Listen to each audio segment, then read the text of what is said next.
Divide 972 by 3 in long division method.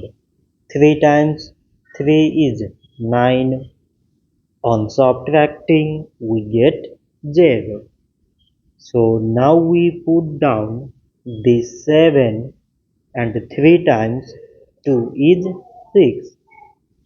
On subtracting we get 1. So again we put down these 2 and it is 12. So 3 times 4 is 12. On subtracting we get 0. So 972 divided by 3 is 324. So this much for today and thanks for watching.